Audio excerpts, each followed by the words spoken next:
All right, for those who are just coming in, we are picking up on diseases and disorders, a part of our state board prep. There's a small section that talks about diseases and disorders, and that's what we're picking up on our study lesson today. As you can see, this particular area is highlighted. Okay, this particular chapter is highlighted. Chapter 8, hair and scalp disorders and diseases, is actually bookmarked and highlighted. So it's a great reference for you to go back and take a double. Let's look at some of the highlighted portions as before we go over to hair loss. Okay, says why study hair and scalp disorders and diseases. Here's why. As a cosmetologist, you'll need a thorough understanding of scalp and hair disorders to recognize what is treatable. You will need to have an understanding of hair and scalp disorders to recognize if you can service the client, yes or no. Okay. All clients that you cannot service, according to your knowledge, should be referred to a physician, right? Remember, anything that is contagious, communicable, per Tennessee state law, you cannot service them in the salon. This is going to be very important when people want service to their hair, skin, and nails, but you see things, we call them contraindications, that will point towards red flags where they cannot be serviced. Okay, we got to have that understanding. These last chapters bring you into a form of expertise. So we're building you into an expert in cosmetology as a cosmetologist. So you will use this expert knowledge to determine who is able to get services and who is not able to get services. Should this person be referred to a physician, or we should service them?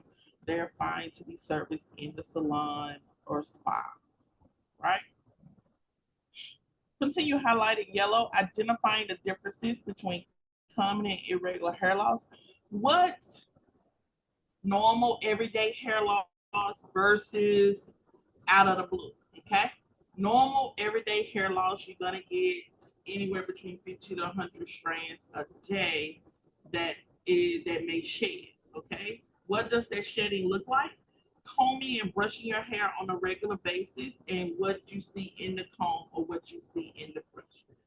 Usually when you do that by morning, hey, all of those hairs that were supposed to be shed has already been shedded, boom. But when you take your hand and you just put your hands in your hair and you just start pulling, and all throughout the day, hey, anytime you do that, your hair is coming out. That's irregular. That's not really supposed to happen.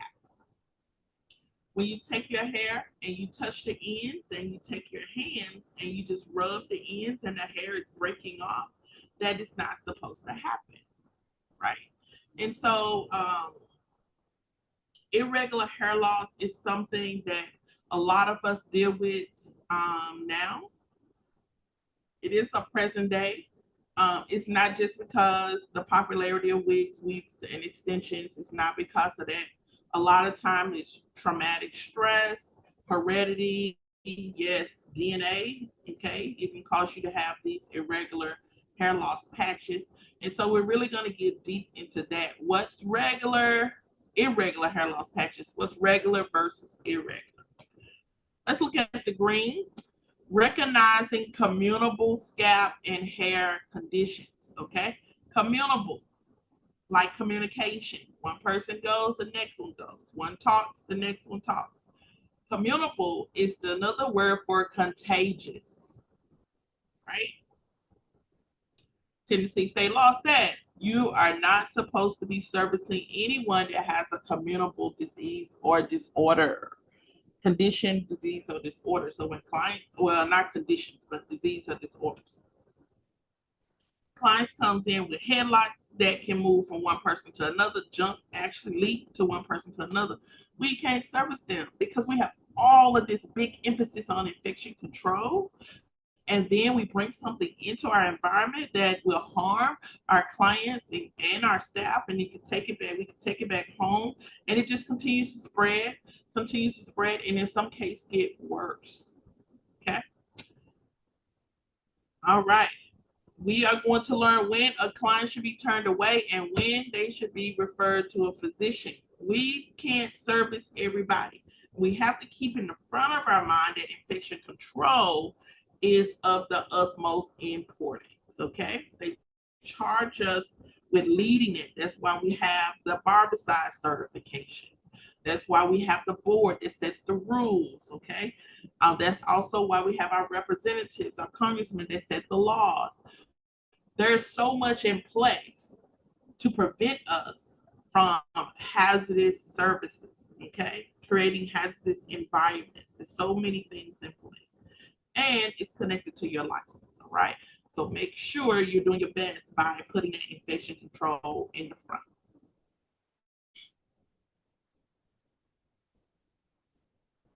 All right, let's look at hot hair loss. Lesson objective 2 says explain the causes of most common types of hair loss, okay? Let's explain the causes. This doesn't come from just one thing.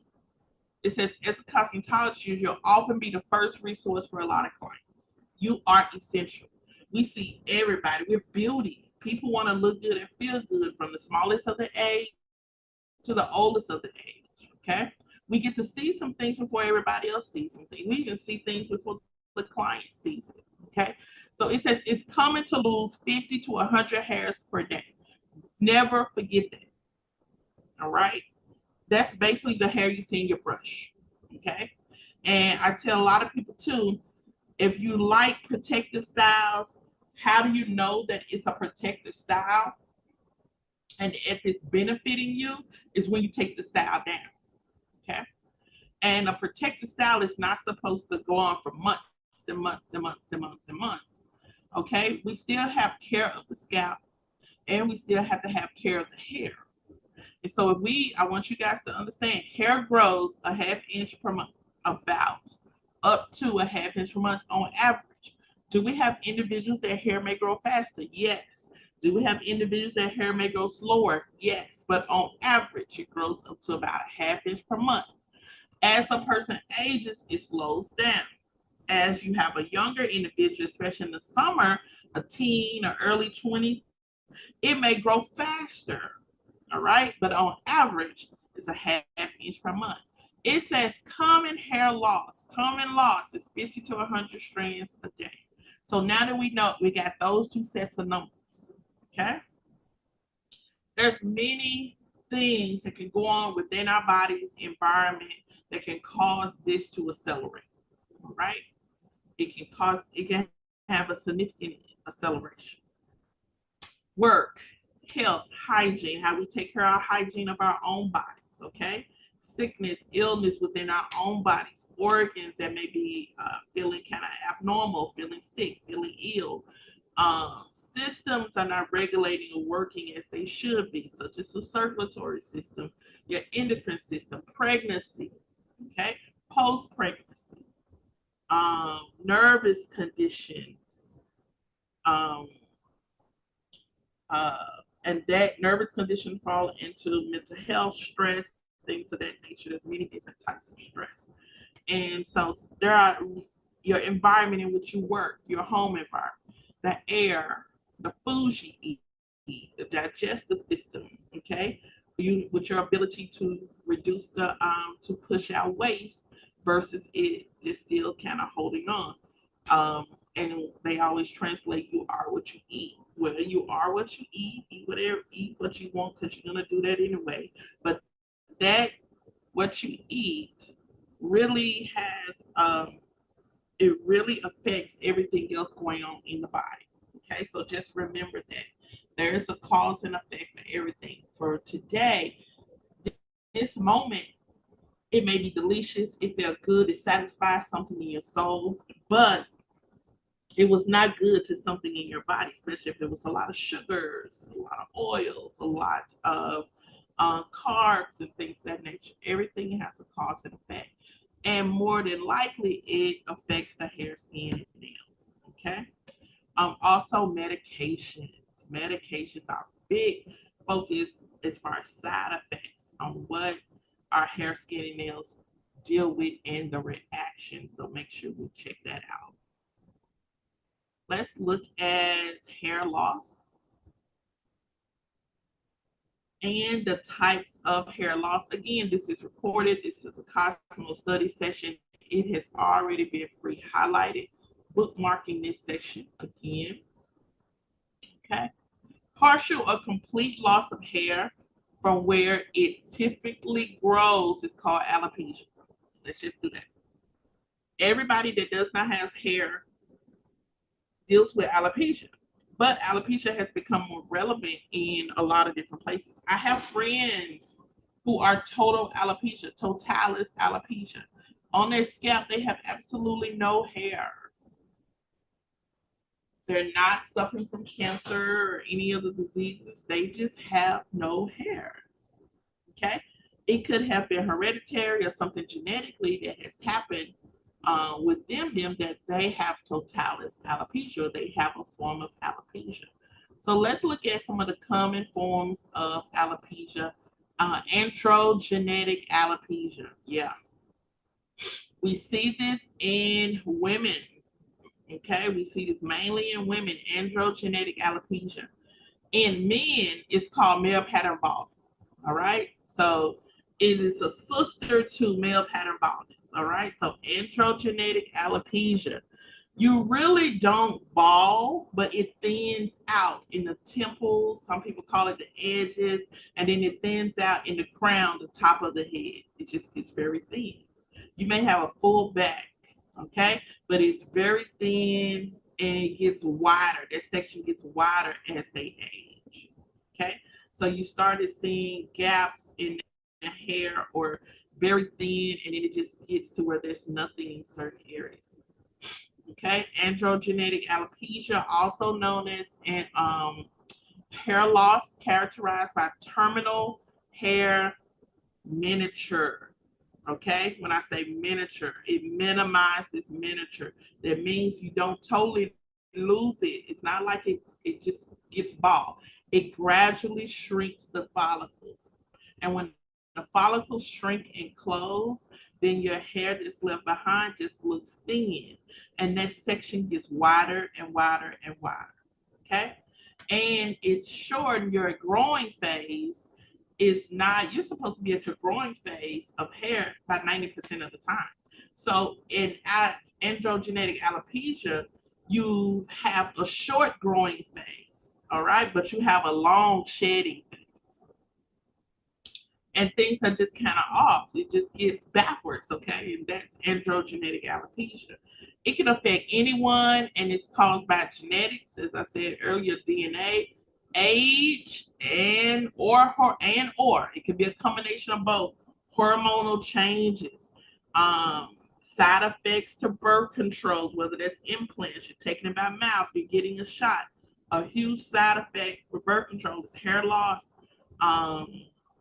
Also, pregnancy, okay, postpartum pregnancy. That's a hair loss could be a major part of that. Also, there's now hormone uh, changes. So there's hormone medications where individuals can either opting to go from male to female and female to male. Okay, so there's hormonal changes that are arising in that as well, and you can experience severe androgenetic alopecia with severe hair loss. I've highlighted in yellow, green, and pink for your reading pleasure. As I told you before, androgenetic alopecia is in women, and then male pattern baldness is in men. They're the same thing, just have two different effects. One effect on women, we really don't bald. We thin really, really bad, and the pores shrink, and you can see thin really, really bad. On men, they actually do bald, okay, and it will starts mainly at the temporal and hairline area, and it hooks together like a horseshoe, okay. So they end up having hair on the sides and back, maybe a little bit in the front, but mostly it looks like a horseshoe, okay. It says androgenetic alopecia is common with about 50% of people experiencing some degree of hair loss. So most individuals that do experience hair loss, 50% of them, even as teenagers, are in androgenetic alopecia. Okay, androgenetic alopecia. Also, this can come about, guys, through stress, traumatic levels of stress. Okay. Approximately 30 million women in particular experience hair loss, commonly after menopause. So you have those individuals who's going through a phase now, perimenopause, and then you have menopause. As a cosmetologist, it's good for you to learn about those two stages in a woman's life because women are still a major market. So if you're wanting to deal with mostly women when it comes to services and also men, I need you to understand outside of your studies, you need to study about hormonal changes, testosterone, and estrogen. You need to understand menopause in men and women. What does that look like? Okay. What does vitamins such as potassium, things of that nature, what does that look like? Okay. What does that look like? All right. So let's look at pink, where we talk about male pattern baldness, and I said a horseshoe shape, while female pattern hair loss typically appears as a diffusion, a thinning of the crown, top of the head, and temporal. That's like your edge areas. All right. So that's androgenetic alopecia. And then you have alopecia areata, okay, which is still common as well. About 6.8 million people. So more people have alopecia areata than usually androgenetic.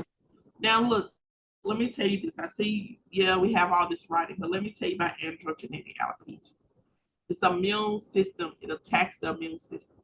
So sometimes when you're sick, when you're going through illnesses, when you're taking medications for major organs and systems, and I'm talking about major organs, the eyes, the heart, the lung, the liver, right? The digestive system, the stomach, intestines, the kidneys. When you have major issues with those areas, that's affecting the autoimmune system, the immune system. Okay, so alopecia areata is an autoimmune disorder. Okay, it usually comes when one of those major things, major organs are being affected. Okay, and let me say the brain, the elite major organ of the body.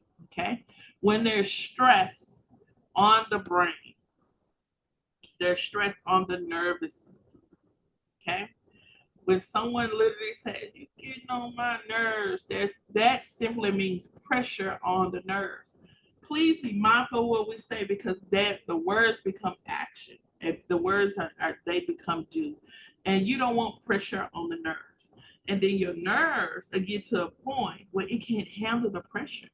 And it says before this person loses his mind, we'll get rid of this hair before this person goes left, and we'll get rid of these nails. We'll get rid of this skin. Okay. Her skin and nails are on the last system it's the last system that the brain talks. You know, the appendages of the skin, but they're the last thing that the brain is concerned with. And so with those things be attached due to stress, traumatic levels of stress, organ failures, or illnesses within the systems of the body, you're going to find alopecia areata. Okay. This is hair loss in round or irregular patches. So it's not like all over, but I got this little spot right here, you know? And most of the time it may be in the crown area, maybe in the nape area, maybe in the frontal, the side. It's in round or irregular patches. Can I have more than one patch at one time? You can. Depending on how it's set up, you can. Okay, everybody has different patterns. It happens to the least of us. Okay, here's another thing with alopecia areata. Once is one of the forms of alopecia that once you counteract the stress, once you remove yourself and you get back into a great position, now you know what I needed that. I needed that talk. I needed that screen. I needed to see my therapist. I needed to have a break. I needed to just move aside, reset, whatever. Once that is back into play, your hair starts growing again. Alopecia areata goes away. Okay, but guess what? It always come back.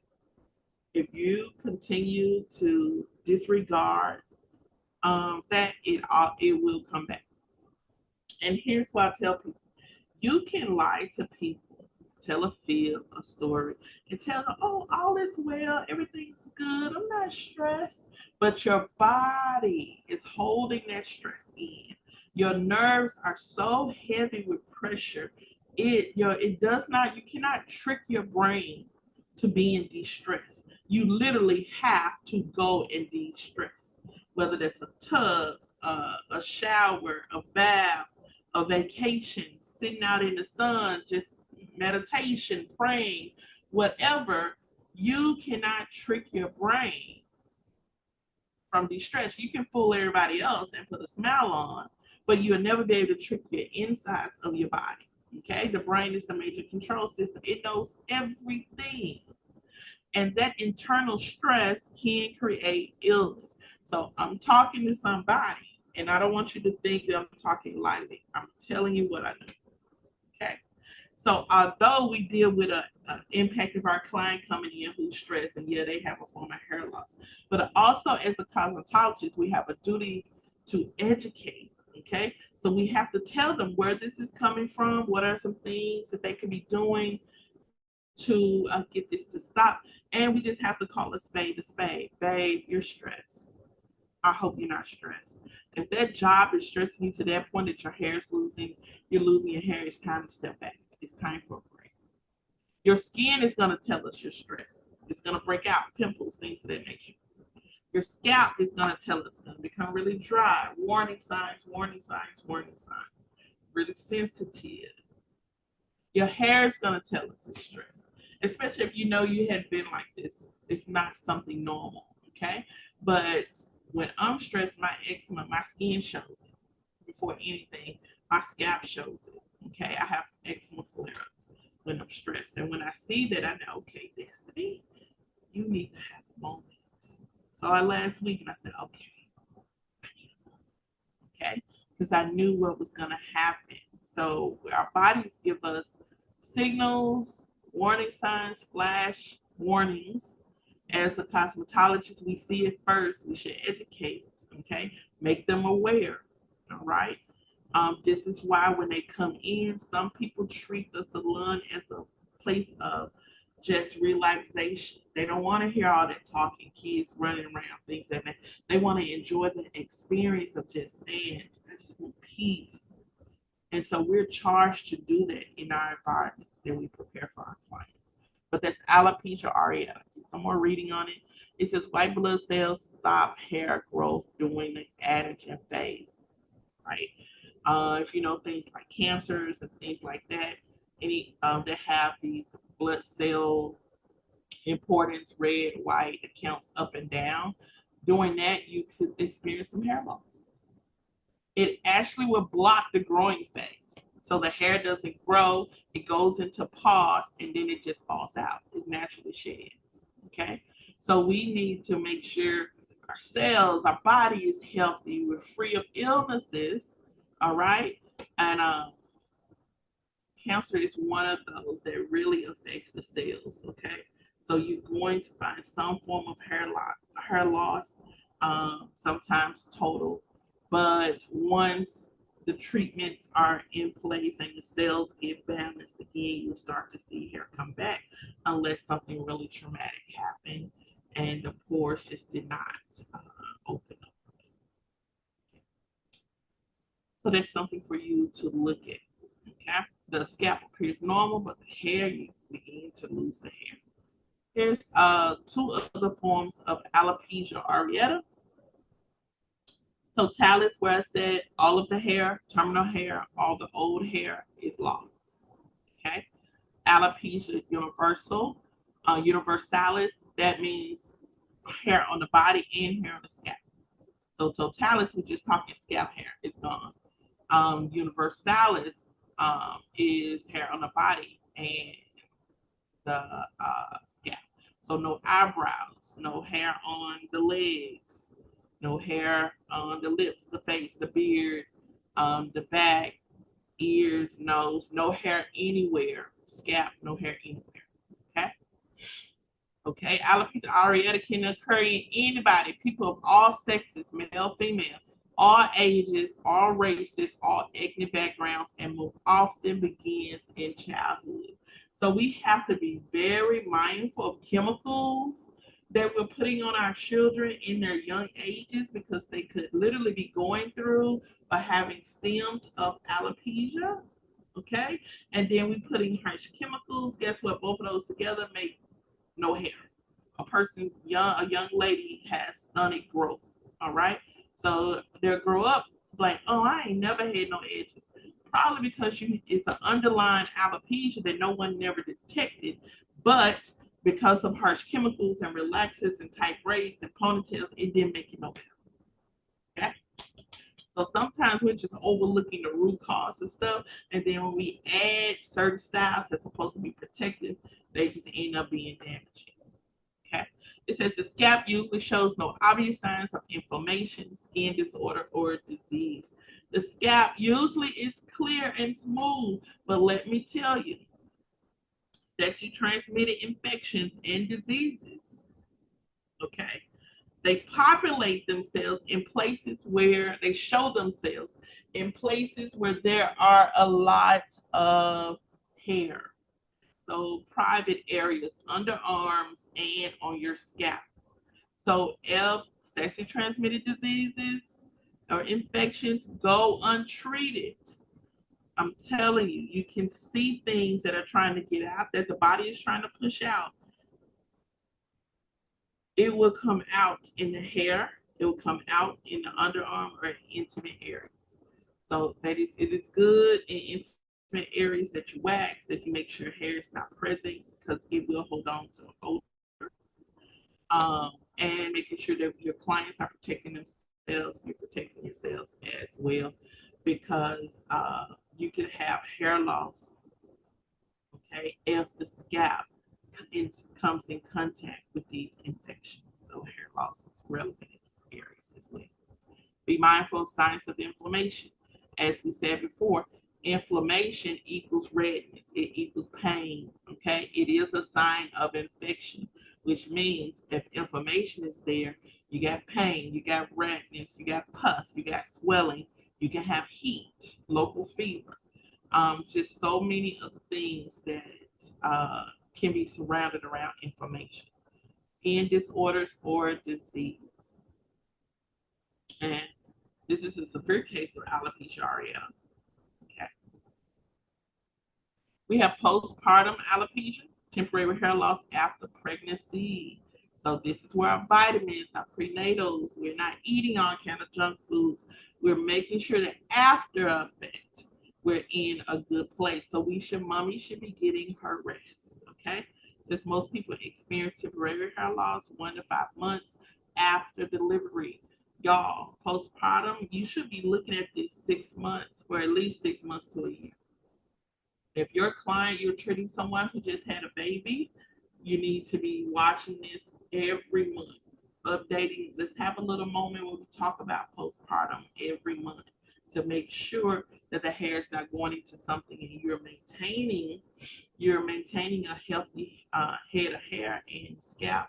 You can talk about emotions. Just have that moment with your clients that they could book maybe a 15-minute session for those who post pregnancy. Okay, just to make sure we're all on the same page. And this has 6 months to a year. So it could be an additional package that you can add for your moms.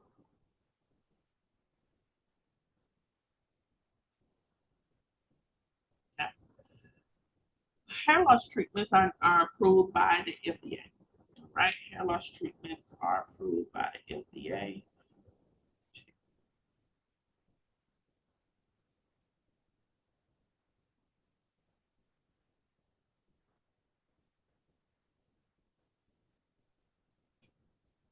All right. In the United States, hair loss treatments are approved by the FDA, proven to stimulate hair growth via minoxidil and finasteride. All right.